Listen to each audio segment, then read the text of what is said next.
party, isn't it, for Oscar De La Hoya? The biggest arena he's fought in, the biggest crowd, and so far, the biggest ovation.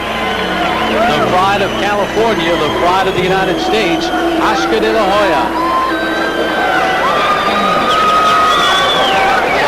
Let's take a look at the tail of the tape for tonight's WBO Junior Lightweight Championship fight.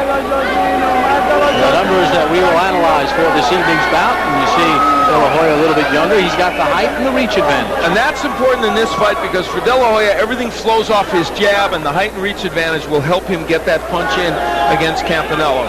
And the rules by the WBO. All right, as we take a peek at these, they are almost identical to the IBF. 10-point must system, 3 knockdown rule is in effect, however. That's one difference. No standing 8 count, and you can be saved by the belt in the last round only, and only the referee can stop the bout. All right, the main event. We are ready now for the introductions, and we send you up to our ring announcer, Michael Buffer. And now, ladies and gentlemen, Mr. Bob Arum's Top Rank Incorporated, along with your undisputed, undefeated King of Beers, Budweiser, proud to be your bud, present the featured bout of the evening. This bout is sanctioned by the Nevada State Athletic Commission, Chairman Dr. Elias Ghanem, Commissioners Nat Carasali, Luther Mack, Dr. James Nave, and Crispin Rivera, Executive Director Mark Ratner, 3 physicians at ringside, Dr. Flip Romansky, Dr. James Wish Game, and Dr. Robert Boyd. The timekeepers are James Cavan and Mike Lachella. This bout is also sanctioned by the World Boxing Organization, President, former light heavyweight champion Jose Torres, WBO supervisor at ringside, Francisco Valcarcel. The 3 judges scoring this bout on a 10-point must system are Paul Thomas, Chuck Jampa, and Bill Graham. And now, ladies and gentlemen, from the MGM Grand, the world's largest hotel and casino and theme park located right here in Las Vegas, Nevada, let's get ready to rumble!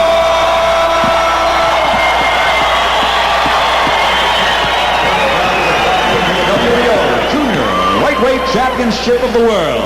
When the bell rings, a man in charge of the action, referee, working for the 65th time in a world title bout, Joe Cortez. Introducing first, fighting out of the red corner, wearing the white trunks with red trim and weighing in at 130 pounds. He comes to us from Crotone, Italy. His professional record, 20 victories, 13 KOs. Ladies and gentlemen, let's welcome the #1 ranked undefeated contender in the world, Giorgio Campanella.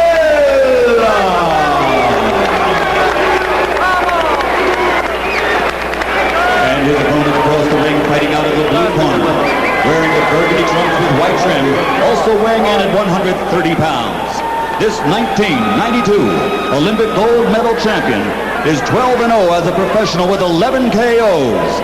Ladies and gentlemen, he is the pride of East Los Angeles, California, the Golden Boy, the WBO Junior Lightweight Champion of the World, Oscar De La Hoya.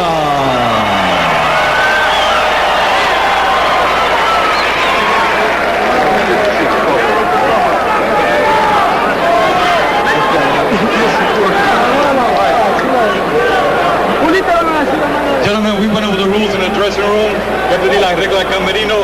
Okay. Give me a good clean fight. Shake hands. Good luck. All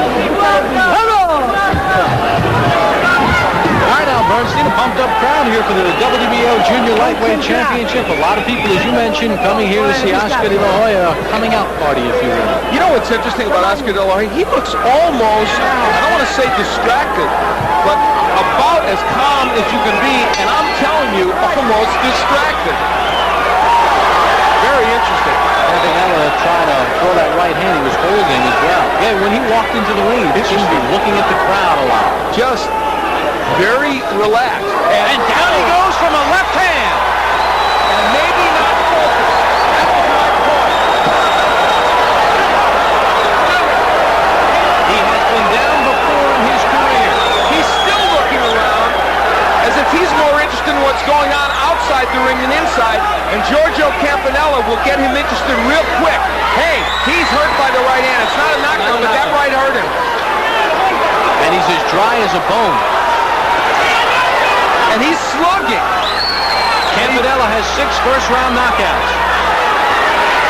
And jabbing his way in. Let me tell you, this fight will be won by who lands the best left hook. They're both landing them.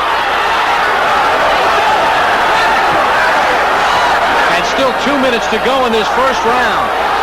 And you're right, Oscar De La Hoya is dry as a bone. He does not look warmed up. The pro De La Hoya crowd trying to rally behind him. Well, if Giorgio Campanella needed anything to get over this scene, if he wasn't over it, that knockdown will help him. Sometimes that bunker mentality, us against the world, just focused in. Now, De La Hoya is starting to fight the right way, throwing jabs out there, keeping Campanella busy so he can't just hit him. De La Hoya walked in to slug with Campanella and got a shot, didn't he? Now there's a right hand that lands. And it all came because De La Hoya started using his skills, the jab and the combination. And of course, it's the second time he's been down as a pro, but that time he was hurt much more than he was against Narciso Valenzuela. Let me tell you, when Campanella cranks that left hook, Bob, he's got a good one. And that's the punch that hurt De La Hoya. Campanella's not done yet. Believe me, he's going to land some more left hooks. We'll just see how what effect they have. Still not a lot of snap on that jab from De La Hoya. But he's using it well as a rangefinder. And see now, there's something he's got to be careful about though, De La Hoya. He can't throw too many left hooks early in this fight because that will open himself up to Campanella's left hook. You saw Campanella throw it again. It's a combination. Everything that De La Hoya throws, the crowd will react wildly.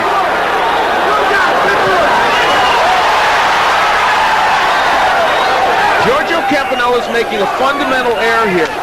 What he landed to knock De La Hoya out was a left hook. That's the punch he should go back to. He's not putting himself in position to throw that punch. And he's giving De La Hoya a pass here. Round number 1 in the books. What a round 1 as De La Hoya goes back to his corner for some instruction.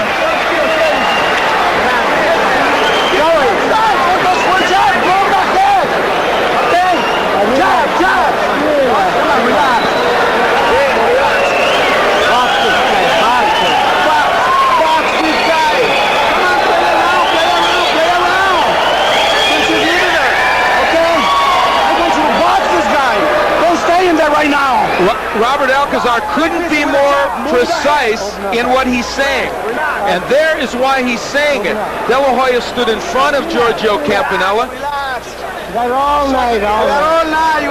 And the reason that he wants him to box is because he stood in front of him and he got hit with left hooks.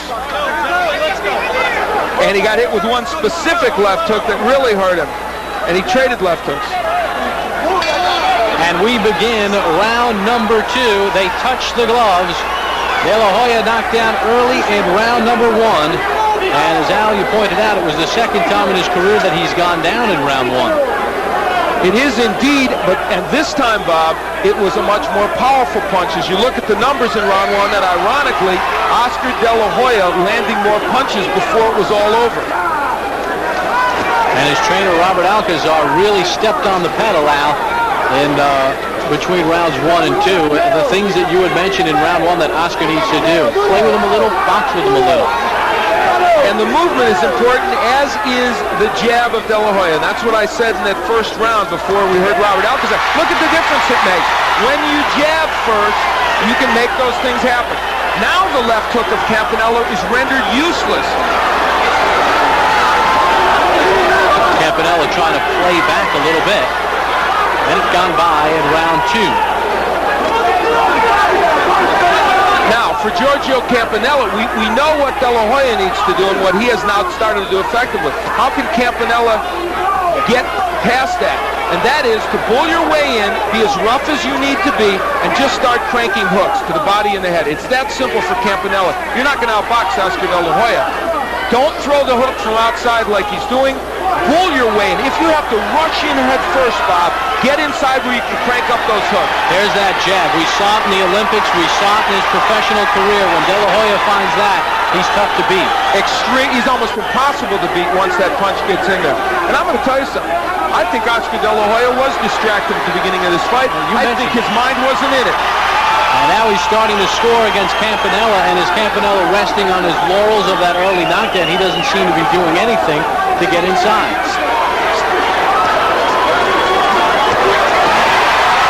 And De La Hoya now with the combination, and Campanella just not fighting back. Now, for Oscar De La Hoya, there's one pitfall that remains, and that is trading hooks with Campanella. He's got to be careful about doing that, but if he does all this, he'll get back to being in total control of this fight, which he is right now. And Campanella blocked off a couple of those punches on the inside, but there's the jab to start it all out. Well, it's obviously a different De La Hoya. When you jab, when you move... Oh, Campanella, delay reaction. He is hurt, and down he goes. Now, he was on his knee. I got to tell you, I'd take a point away from De La Hoya for hitting him when he was on his knee, but they're not going to do it. So each fighter has been down through the first 2 rounds. And Campanella's still hurt. A fighter can only be saved by the bell in the last round, but Campanella does get up. And his corner is upset, saying he was hit after the bell. Well, their bigger claim is that he was hit when he was down before.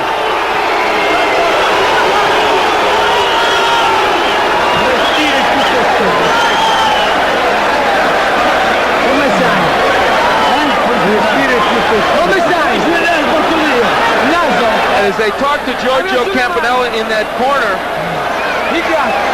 I think the one thing they are trying to get across to him is he's got to get on the inside. Now there's De La Hoya hitting away. You got to take a point away for that. That is illegal and it's wrong, and I don't care who it is doing it, whether it's Oscar De La Hoya or anybody.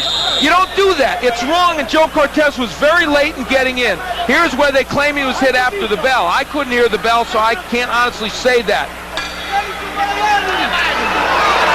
And we begin round 3. De La Hoya was knocked down in round number 1. Campanella in round 2, and De La Hoya continues the barrage. Now, there is Campanella trying to get the hook in. A left and right score. Campanella is hurt, and down he goes again.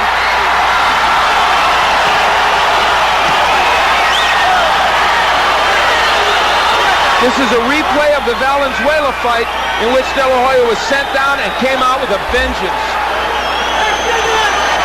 Another combination. Down he goes again, and a white towel comes out from his corner. That's it.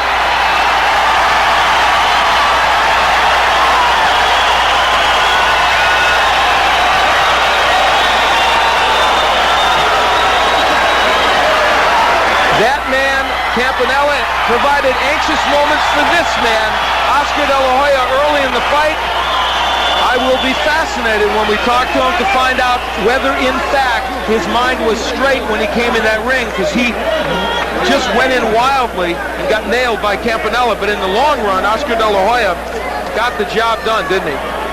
Yes, he sure did. The second and third rounds, he was very impressive, but you mentioned it beforehand. He looked distracted. Giorgio Campanella went down twice in that third round, and his corner threw in the towel as referee Joe Cortez came in to take a look. And let's take a look at the knockdowns by Oscar De La Hoya. So let's look at the first knockdown from a couple of different angles. Oscar De La Hoya landing a good left hook. Now that was the punch which got him in trouble in the first round when he was trading it with Campanella, but at this point Campanella was very hurt. He had been in trouble the previous round, and the hooks were valuable for De La Hoya, but they came at the end of combinations, and that's why they were safe to throw. And at this point, Campanella was just not able to really defend himself. And from any angle, it's just as bad for Giorgio Campanella, because Oscar De La Hoya throwing combinations, and that's the key, Bob. When he's throwing combinations, he's a very tough man to beat. And finally, at the end of the fight, this was De La Hoya again throwing combinations. His man was rocked, hit him on the top of the head. His corner was already getting ready to throw the towel in. You saw it sneak in there.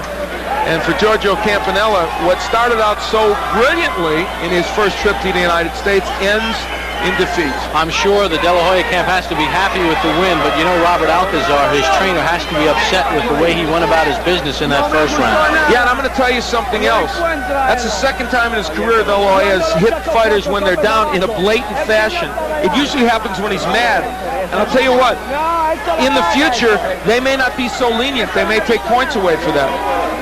But this is the kind of boxing skill and power that is likely to make him a real contender in the lightweight division and possibly a champion. Well, he said this would be his final fight at 130 pounds. He retains his WBO Junior Lightweight Championship. There's Giorgio Campanella. He took De La Hoya down in round one, but then he went to school and was taught a lesson by De La Hoya once De La Hoya started using his jab, as you mentioned, Al. Well, that was the key. He listened to Robert Alcazar. He used the jab. He started to move a little bit more, and that did it. Here's Michael Buffer.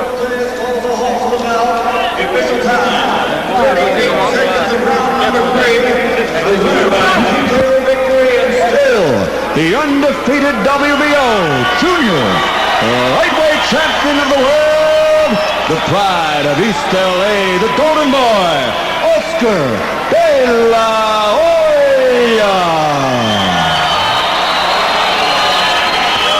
38 seconds of round number 3. Oscar De La Hoya of East Los Angeles moves his record to 13-0 Ladies and gentlemen, how with about his a round 12th of applause knockout. for this young man who came here to fight tonight from Italy? Let's give him a hand. Giorgio Campanella. For Campanella, the first loss of his career in 21 professional fights. He had De La Hoya down in round